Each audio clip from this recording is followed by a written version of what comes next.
Hola, geoexploradores. Ya estamos aquí en vivo para una plática muy entretenida de plantas fósiles, que la verdad hemos tenido pocas pláticas que tengan que ver con el registro fósil de plantas y es para mí un honor tener aquí a nuestro invitado especial, Jerónimo Morales Toledo. Hola, Jero, ¿cómo estás?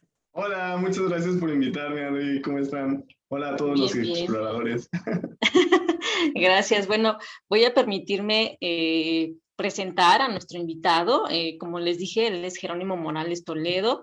Él estudió la licenciatura en la Facultad de Ciencias en la UNAM, es biólogo de formación. Su tesis la tituló Helechos Jurásicos de Santo Domingo Teanguistengo en Puebla. Y en la maestría hizo el posgrado en Ciencias Biológicas en el Instituto de Geología de la UNAM con su tesis Paleoflora Jurásica de la localidad de Santo Domingo Teanguistengo, Formación Otlaltepec, Puebla, México, con el cual incluso fue aprobado con una mención honorífica. Actualmente está haciendo su doctorado en la Universidad de Michigan, en el Departamento de Ciencias de la Tierra, en donde sigue estudiando las plantas fósiles. Ha tenido varias estancias de investigación, como en el Museo de Manchester, en el Museo de Historia Natural de Londres. Ha asistido a varios congresos y bueno, él también fue profesor de la Facultad de Ciencias en la UNAM como profesor de asignatura de paleobiología y bueno, de ahí es que también nos conocemos e incluso dimos clases juntos. Y pues me llevó también a esta localidad fósil junto con mis alumnos y todos nos quedamos así maravillados de las cosas tan bonitas que salían allá en Santo Domingo Tianguistengo. Bueno, Jero, pues es un honor que estés acá con nosotros, porque te decía que hemos tenido muchas pláticas de vertebrados, de algunos invertebrados, pero a veces, la verdad, somos mala onda hasta nosotros los paleontólogos, pero poco volteamos a ver a las plantas, ¿no? Y pues las plantas también fosilizan y vaya que dejan un registro fósil increíble y vaya que nos cuentan pues una historia muy padre que es como la pieza del rompecabezas a veces que falta para poner toda esa ventana del Jurásico, del Cretácico y tener como la fotografía completa de lo que pasó hace millones de años. Entonces, pues Jero, qué gusto que estés acá y te cedo los micrófonos para que nos platiques de esas plantas mesozoicas de Puebla. Ok, muchísimas gracias. Muchísimas gracias por la invitación, Adri, y a todos los exploradores que nos están viendo. Muchísimas gracias por estar aquí. Voy a empezar a compartir la pantalla y pues es un gusto estar aquí con ustedes, con todas, todos y todas ustedes. Y bueno, soy Jerónimo y les voy a hablar sobre las plantas mesozoicas de Puebla. Este es un trabajo que hice en conjunto con mi ex asesor Sergio Ceballos Ferris en el Instituto de Geología. Y bueno, vamos a empezar. Um, bueno, un poquito del contexto, vamos a hablar sobre el tiempo profundo. Y el tiempo profundo es como una analogía que utilizamos, pues, los geólogos, los paleontólogos, para referirnos a esta parte del tiempo geológico que existe en la Tierra. Y esto es un poquito el contexto que les voy a dar, porque yo sé que no necesariamente todas las personas que están aquí en nuestra plática saben sobre paleo o no sé si tengan como el concepto de qué tan vieja es la Tierra. Entonces, los geólogos han utilizado básicamente el registro de las rocas que hay. Aquí tenemos una imagen de los estratos que hay en algún lugar con, pues, están unos sobre otros y entonces básicamente estos nos van contando la historia de la Tierra. Y bueno, del lado derecho podemos ver esta analogía como en un reloj, ¿no? Como si fuera un reloj de 12 horas en donde tenemos los diferentes momentos que hay en la Tierra y pues tenemos, por ejemplo, la explosión del Cámbrico, los primeros animales vertebrados, ¿no? Cuando existieron los dinosaurios no avianos, pero pues no hay mucho de las plantas aquí. Um, y bueno, básicamente esta es una tarea que se ha hecho a través de pues, los geólogos, ¿no? Los geólogos han categorizado la historia de la vida de la Tierra y de la Tierra en general y lo han resumido en esto que tenemos aquí, que es la tabla cronoestratigráfica internacional. Y bueno, nosotros dentro de toda esta tabla nos vamos a ubicar precisamente en donde tenemos esa flecha naranja donde dice Mesozoico. Y cuando hacemos un zoom al Mesozoico, vemos que el Mesozoico o la era Mesozoica es importante porque, bueno, se le conoce como la edad de los reptiles, un momento importante en Pangea, en el fraccionamiento de Pangea, este gran megacontinente.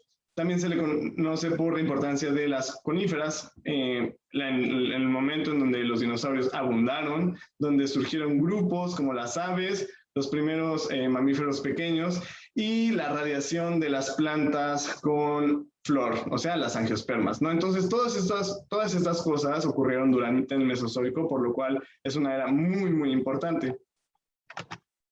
Y bueno, aquí tenemos este cachito del Mesozoico, que es en el que nos vamos a enfocar, que es el Jurásico. Y bueno, el Jurásico tiene pues básicamente 3 épocas: el Jurásico inferior, el Jurásico medio y el Jurásico superior. Y bueno, aquí yo les voy a preguntar como de, ¿y el Jurásico? ¿Qué es el Jurásico, no? Si nosotros nos vamos a Google y ponemos Jurásico en Google Images, lo primero que nos va a salir va a ser como todo esto, ¿no? Estas imágenes de dinosaurios, que muchas veces esos dinosaurios no son jurásicos. Bueno, tenemos asociada esta idea de que el Jurásico es básicamente dinosaurios, ¿no? Ahí tenemos esta asociación principalmente a esta película, Jurassic Park, y es pues uno de los principales, ¿cómo decirlo?, como motores de nuestra imaginación de cómo imaginamos el Jurásico. Pero cuando vemos las reconstrucciones del Jurásico, pues efectivamente, ¿no? Tenemos dinosaurios, pero algo más que pues básicamente son todas las plantas que vivían durante el Jurásico con estos animales, ¿no? Tenemos helechos, tenemos coníferas, tenemos cícadas, tenemos un gran número de plantas que incluso ya no existen, que ya están extintas. Y eso es importantísimo porque hay que recordar que las plantas son de los organismos que crean ecosistemas, ¿no? Actualmente muchísimos de los ecosistemas que existen en la Tierra pues están formados principalmente por plantas. Las sabanas, los bosques, las selvas, ¿no? Los desiertos incluso están caracterizados por tipos específicos de grupos de plantas. Entonces, por eso las plantas son tan importantes como justo Adriano nos había mencionado hace un poco, se dejan un poco de lado a la sombra de, en este caso, los dinosaurios. Bueno, ahora vamos a hablar un poco más sobre el periodo Jurásico. Vemos que empezó hace 201 millones de años aproximadamente y terminó hace 145. Como ya les había mencionado, en este momento de la historia de la Tierra se dio este proceso de rifting de Pangea, que está asociado a la provincia magmática del Atlántico Medio, como lo podemos ver en la imagen A. Aquí tenemos una imagen de Pangea y bueno, la provincia atlántica sería básicamente todo lo que está aquí en medio entre África, Sudamérica, el norte de América y Europa. También se caracterizó por ser cálido. El Jurásico es un momento cálido en la historia de la Tierra, en donde las concentraciones de dióxido de carbono son muy superiores a las concentraciones de la actualidad. Y bueno, esto lo sabemos porque hay registros de corales, cinturones de carbonatos, tipos de paleosuelos, evaporitas y también las plantas, ¿no? Las paleofloras son las que nos indican que las condiciones de la temperatura en el Jurásico fueron muy, muy cálidas. Y bueno, aparte de esto hay una falta significativa de la presencia de glaciares, ¿no? Entonces no se han encontrado depósitos en donde, bueno, que estén asociados a glaciares. Y aquí tenemos una reconstrucción de básicamente, pues, cómo se pudo haber visto el clima en el Jurásico, ¿no? Tenemos templado, templado cálido, árido. Y y ahora vamos a ver un poco sobre los principales grupos de plantas jurásicas. Aquí les hice un collage, ¿no? Donde tenemos, por ejemplo, a los helechos, tenemos a las venetitales, que son un grupo de plantas extintas de las que vamos a hablar. Tenemos a las cícadas, en México tenemos cícadas, no sé si las personas que están aquí las conozcan, pero bueno, vamos también a revisarlos un poco. Tenemos a los gingos y a las coníferas, ¿no? Entonces, a grosso modo, todas estas plantas que vemos en esta diapositiva, pues son las que dominaban principalmente las vegetaciones que crecían durante el Jurásico en el mundo. Y bueno, para México, ¿qué tenemos? vamos aquí a ver una línea del tiempo de las floras jurásicas de México. Y algo importante es que estas floras se empezaron a estudiar pues hace más ya de 100 años. En 1914, un paleobotánico llamado Wieland fue el primero en tratar de estudiar la flora jurásica de México en la flora liásica de la Mixteca Alta. Posteriormente, investigadores extranjeros como Pearson, de Leborias y Wood se dieron a la tarea de hacer una revisión sistemática y taxonómica de todos estos grupos, junto con una paleobotánica muy importante del Instituto de Geología, que es Silva Pineda.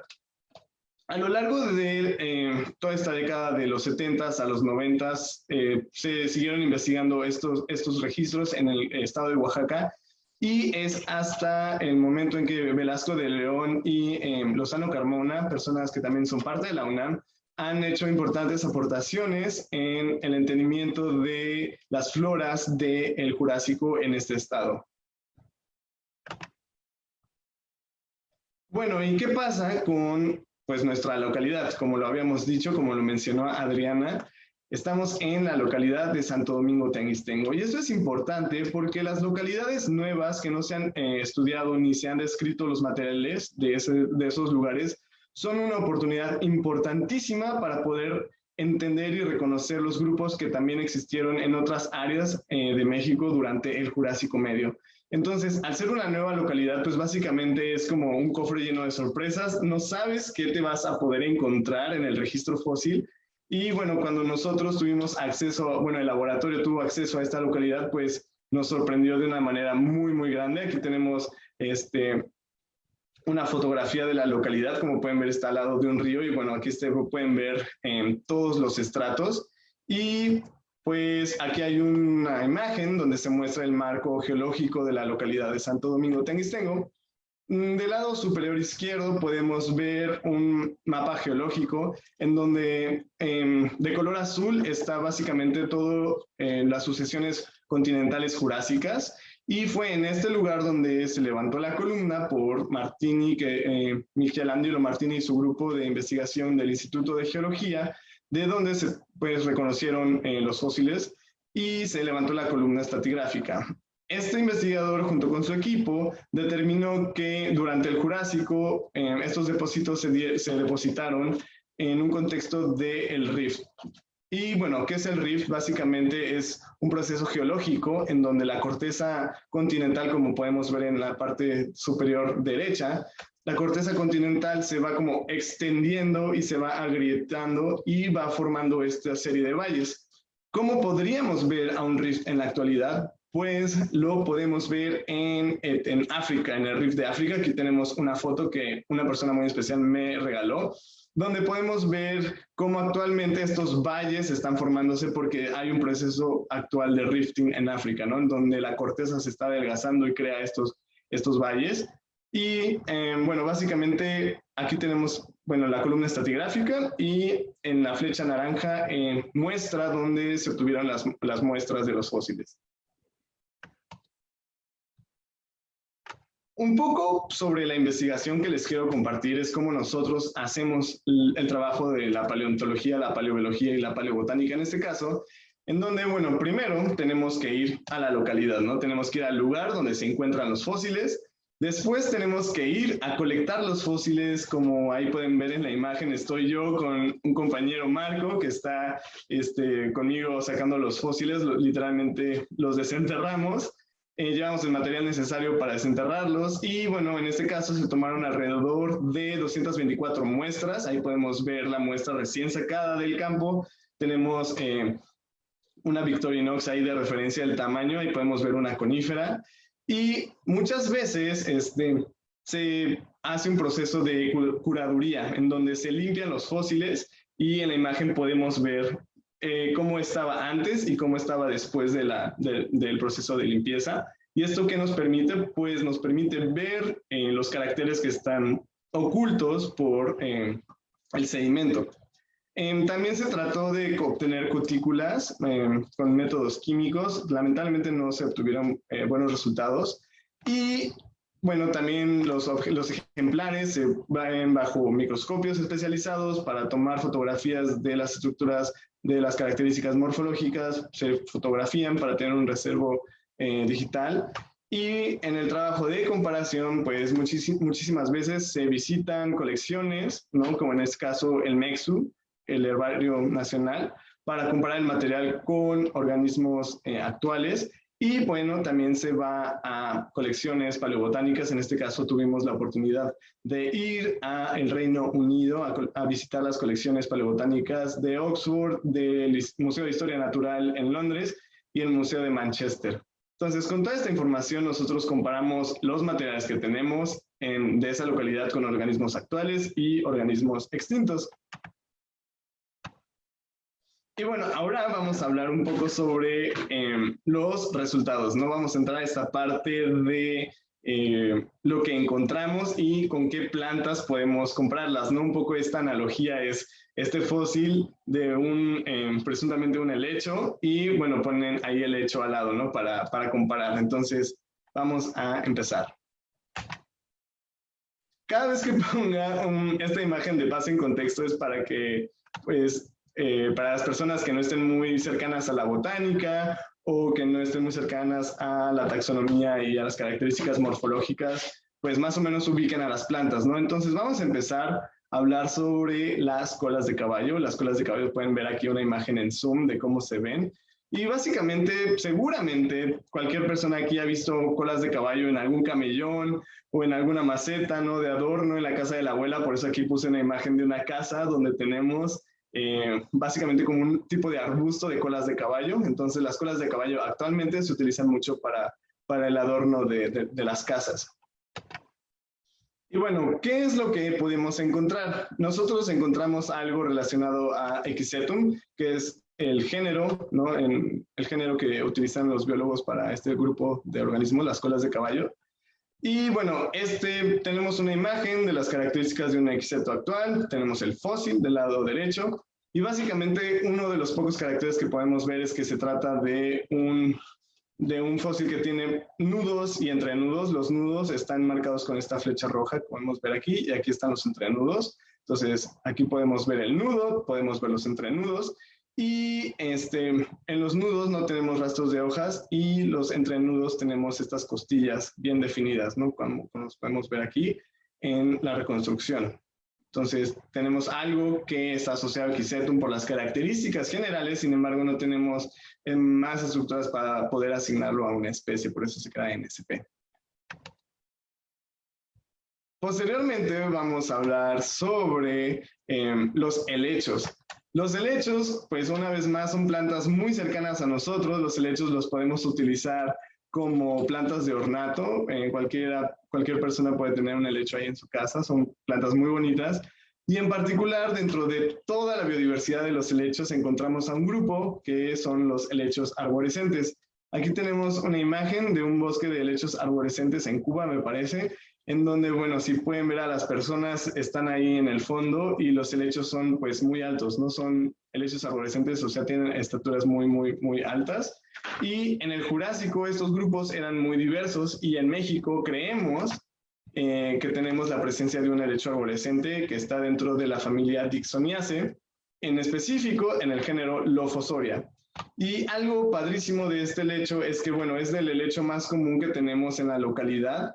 Tenemos en la imagen 1, 2 y 3, tenemos la muestra de, pues, qué tan ramificadas eran las hojas, ¿no? Podemos ver las pinas, ¿no? Aquí tenemos una pina que sería el aumento de esta, bueno, no de esta precisamente, pero en otro material sería como el aumento, y podemos ver incluso las venas. Hay otros casos en donde encontramos las mismas morfologías con el mismo número de divisiones, el mismo tipo de venas, pero tenemos, por ejemplo, aquí, si ponen atención en la figura 4 y en la figura 5, tenemos el rastro de los soros.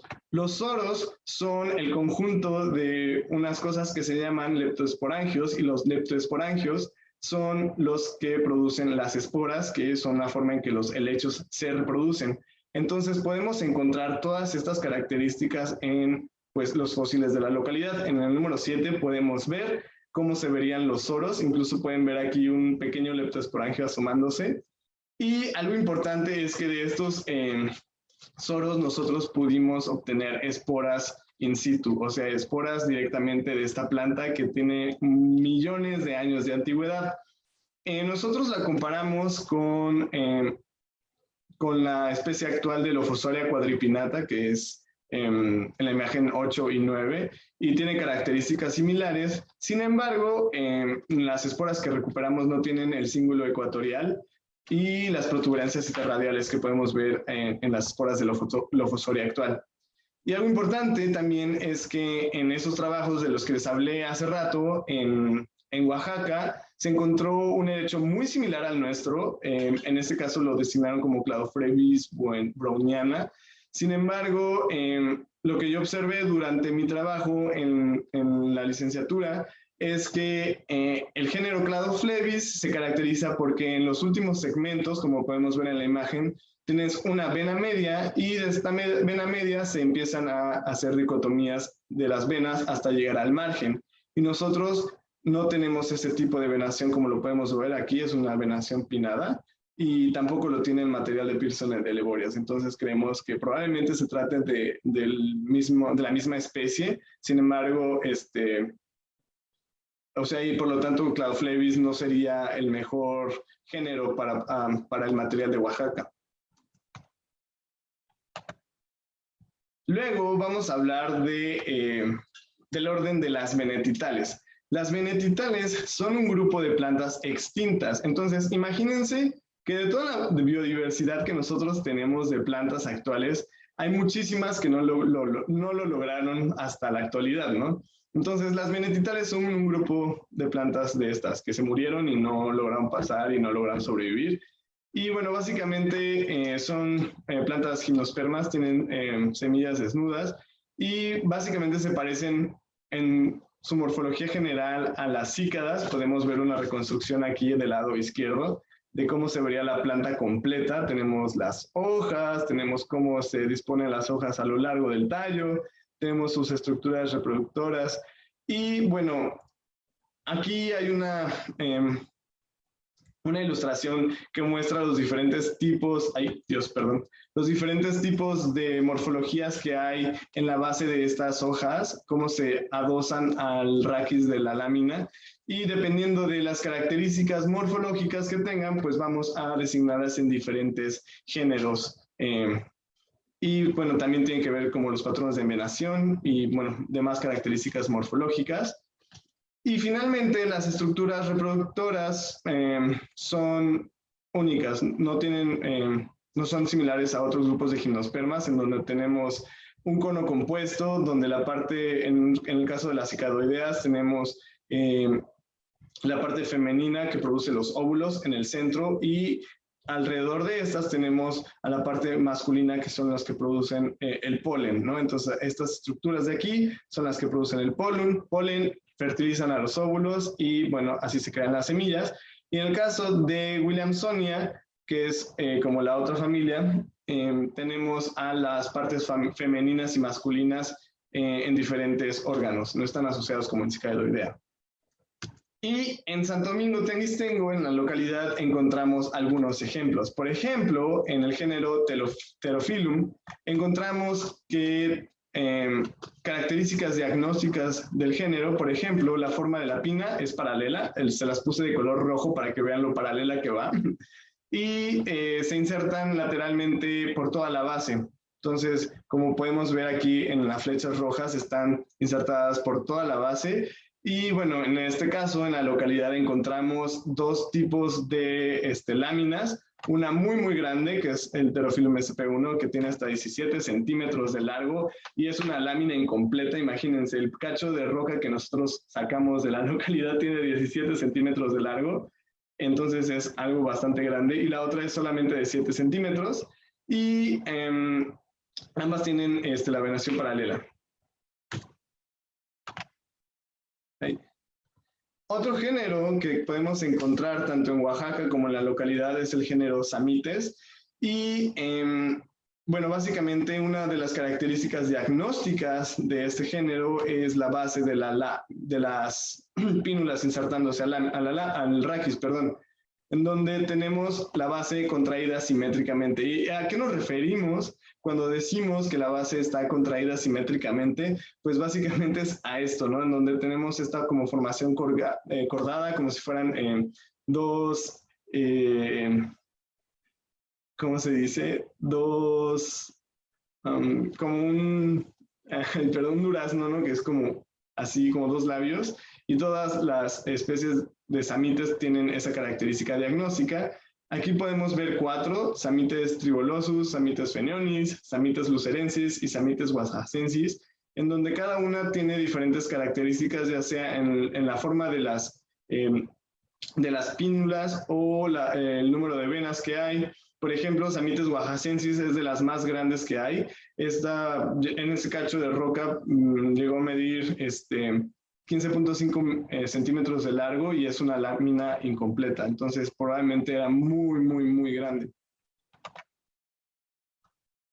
También tenemos los órganos reproductivos de los que les hablé ahorita en la introducción de las venetitales, y en específico a un género que se llama Williamsonia, y este se caracteriza por tener un receptáculo con numerosas brácteas, y estas brácteas tienden a ser libres y sin divisiones y están imbricadas.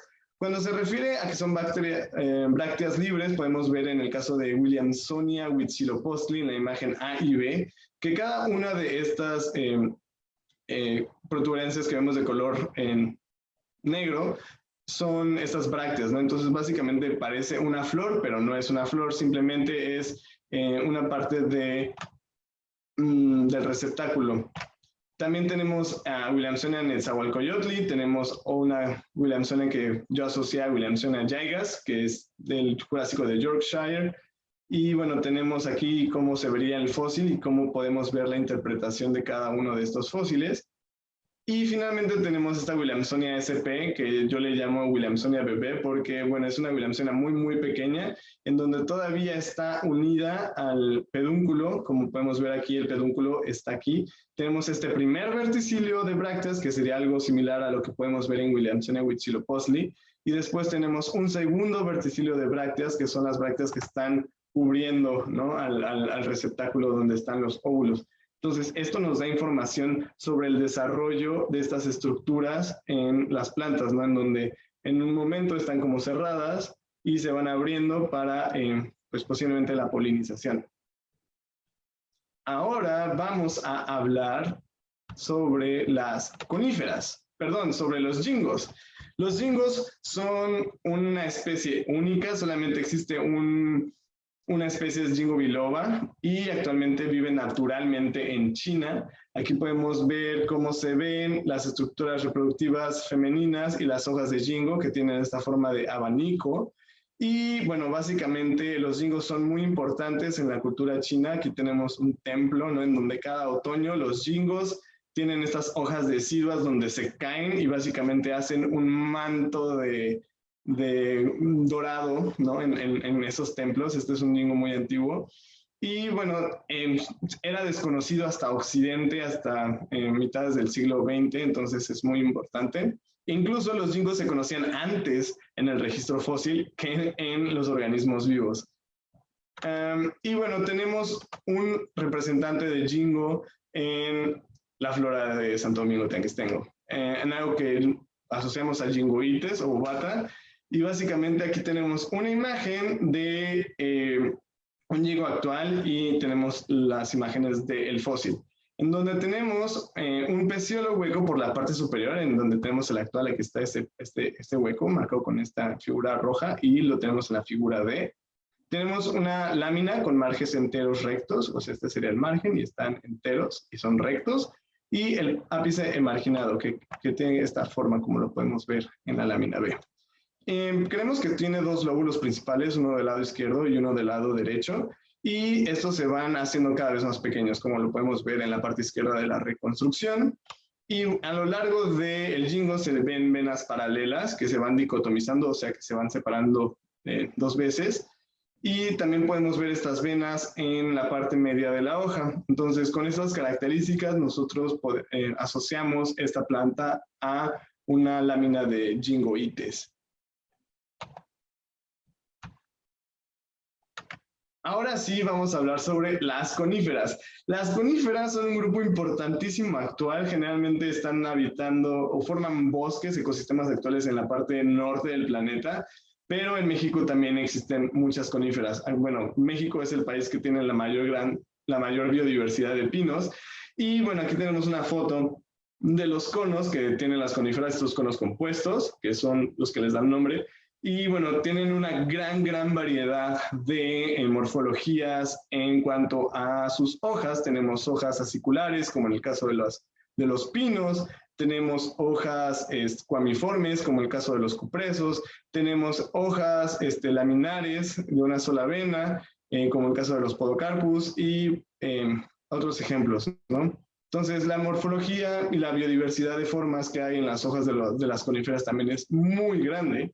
Y bueno, nosotros encontramos también registros de hojas de coníferas durante el Jurásico, las asociamos al género Brachyphyllum, y básicamente se caracterizan por ser ramas portando hojas en espiral, como lo podemos ver en la figura B o en la figura C, ¿no? Van teniendo esta disposición en espiral que van girando a lo largo de la rama. Y bueno, una de las características diagnósticas es que estas hojas están constituidas por un cojín basal que se va adelgazando hacia el ápice de la hoja, ¿no? Entonces podemos ver aquí el cojín basal en la imagen CI que se va adelgazando. Y bueno, nosotros encontramos dos tipos de brachyphyllums principalmente. Uno, en donde tenemos un sistema de ramas, de penúltimas ramas y últimas ramas, donde en las penúltimas tenemos estas hojas escuamiformes con una vena media, y se van redondeando en la parte de las últimas ramas, y en la otra simplemente son hojas romboides, están imbricadas. Ungiculadas quiere decir que tienen como forma de uña. Si las ves o se las imaginan en cuestión como 3D, es como una forma como de uña.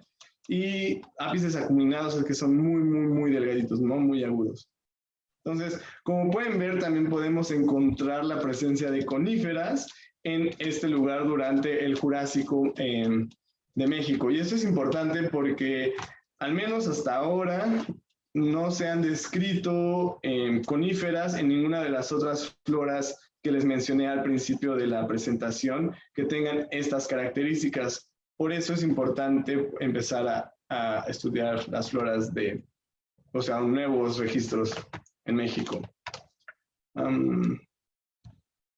Y bueno, ¿por qué es importante esto? ¿Cómo podemos explicar estas diferencias que encontramos entre la flora de Santo Domingo Tenguistengo y las otras floras jurásicas de México? Pues bueno, creo que hay que poner un poco la perspectiva del rift. Entonces, ¿se acuerdan del rift de África? En donde aquí tenemos una imagen de cómo se vería desde el espacio, ¿no? En donde, pues básicamente se crean diferentes cuencas, y estas cuencas, pues como tienen diferentes factores ambientales, tienen diferentes poblaciones, tienen diferentes organismos que viven en ellas, que interactúan, pues van promoviendo la especiación, van generando cambios. Y probablemente esta sea una de las razones por las cuales en la localidad de Santo Domingo Tenguistengo podemos encontrar plantas que son diferentes a las otras del Jurásico Medio de México. Y bueno, con esta información, pues básicamente lo que nosotros pusimos fue esto. Tratamos de hacer una reconstrucción de cómo podría verse Puebla durante el Jurásico Medio en México.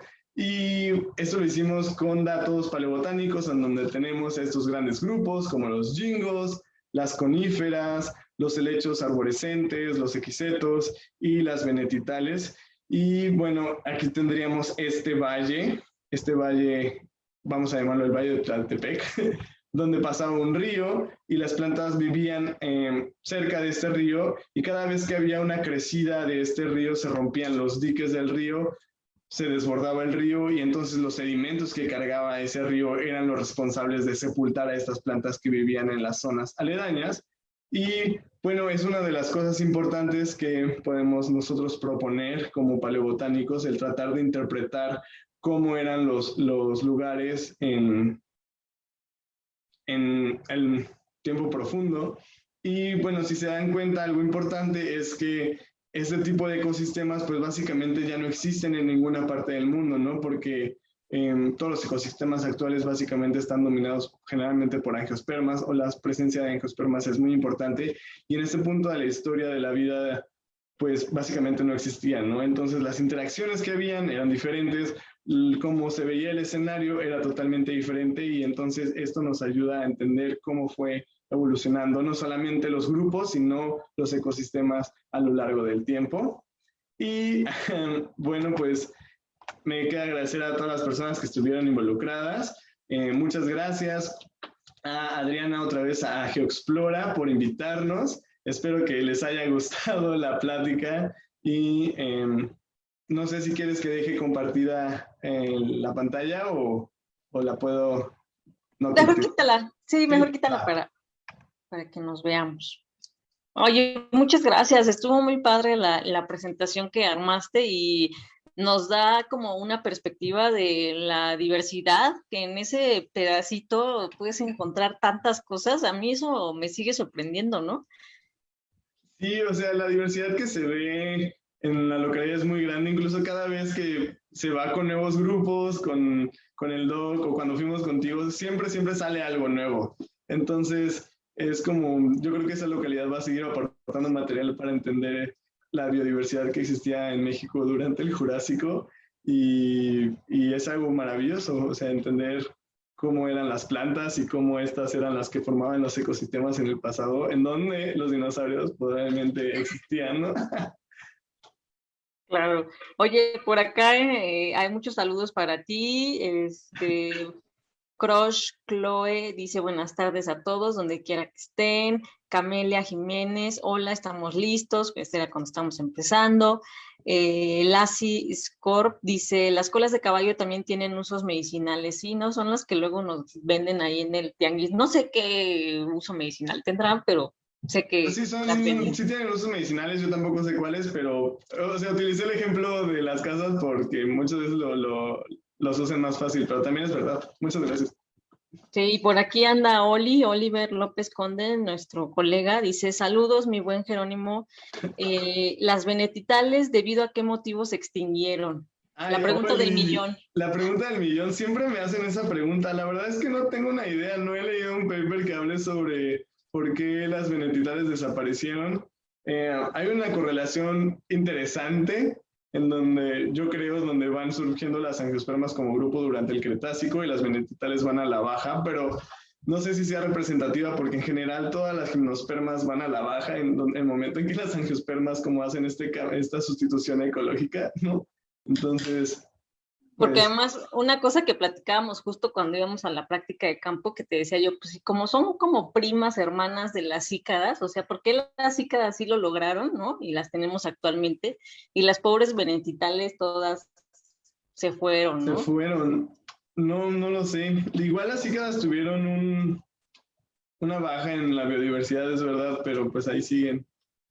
Pero sobre la libraron, ahora sí que libraron la superextinción. Ulises Carrillo dice súper interesante. Otra vez Oliver dice, ¿han encontrado conos en esa localidad jurásica o conoces el registro de alguna otra localidad en México?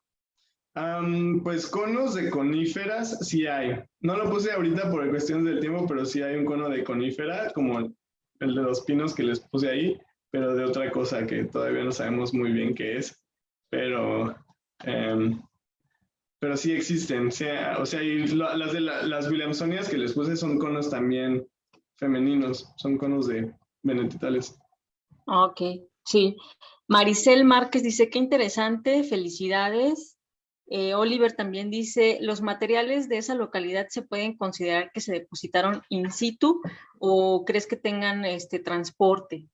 Pues tienen un cierto grado de transporte porque pues sí está fragmentado el material. Sin embargo, yo creo que, y eso es como mi interpretación, no tuvieron un transporte tan grande. O sea, básicamente imaginemos que son las cuencas aledañas, o sea, el territorio que está al lado del río, en un río hipotético en el pasado.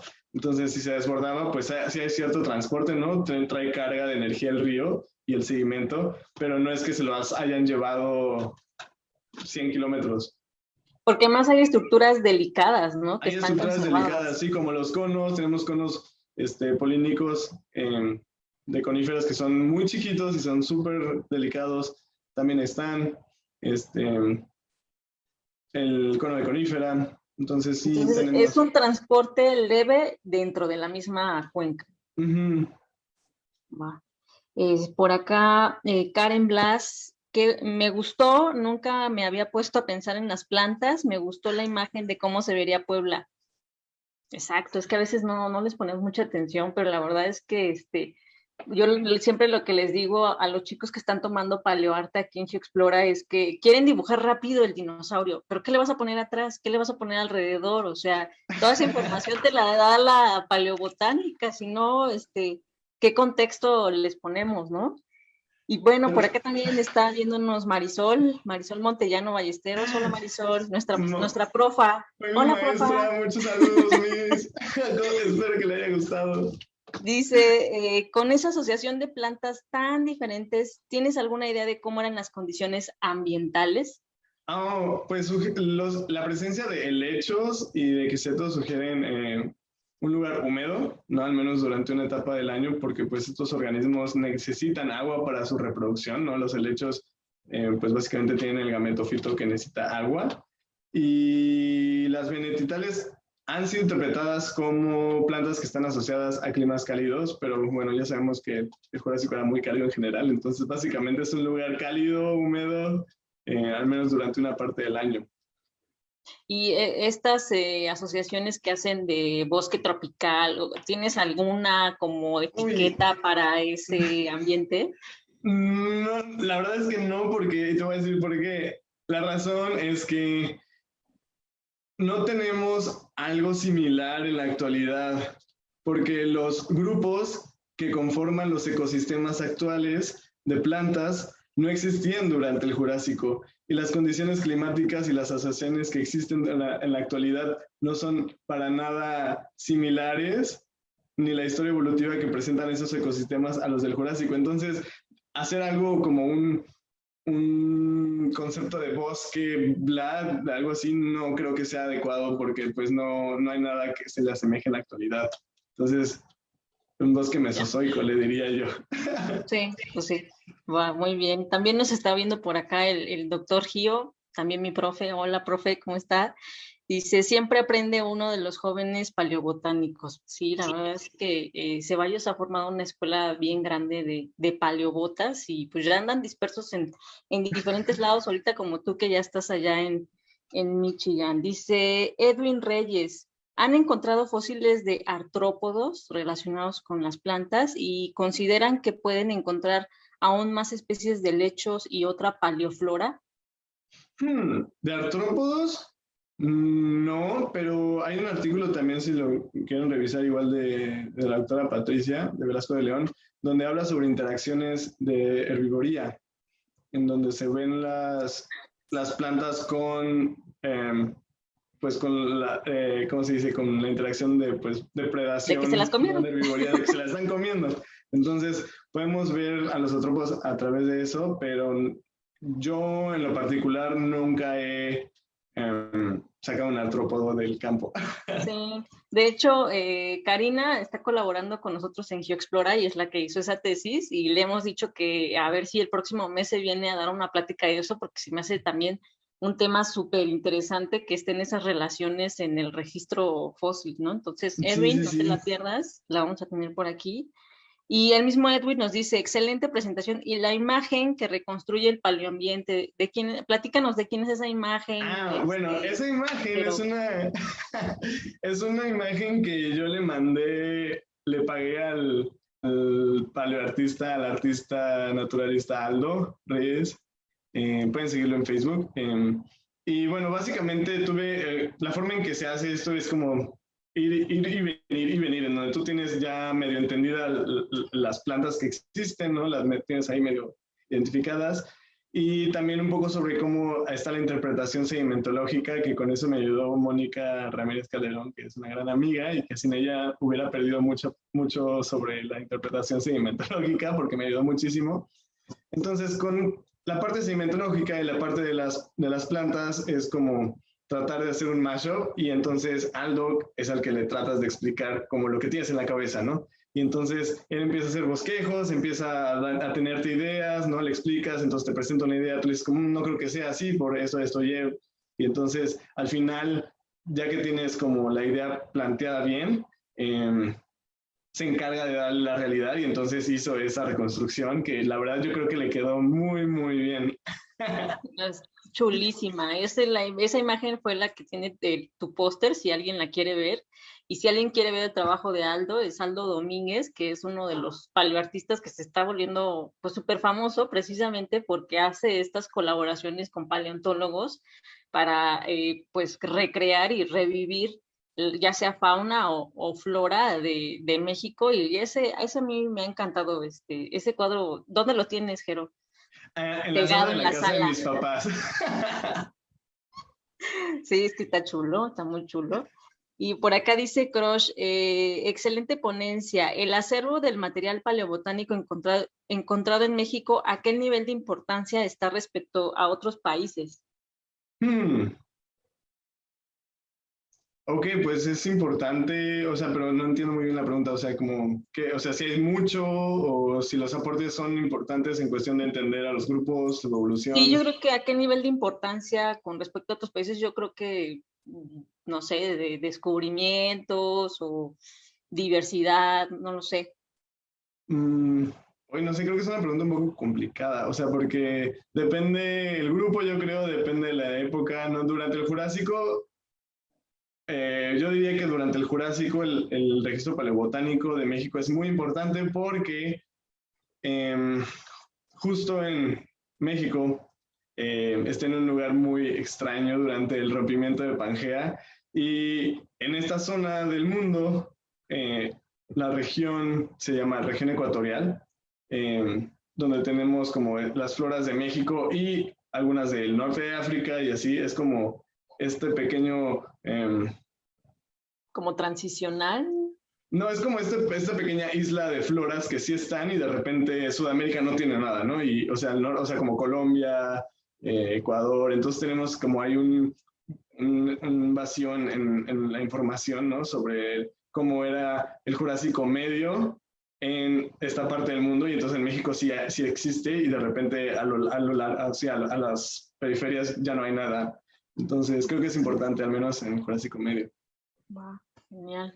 Acá también dice el doctor Gio, la representación de Aldo quedó muy padre. Sí, todos de acuerdo, Sí, está súper bonita.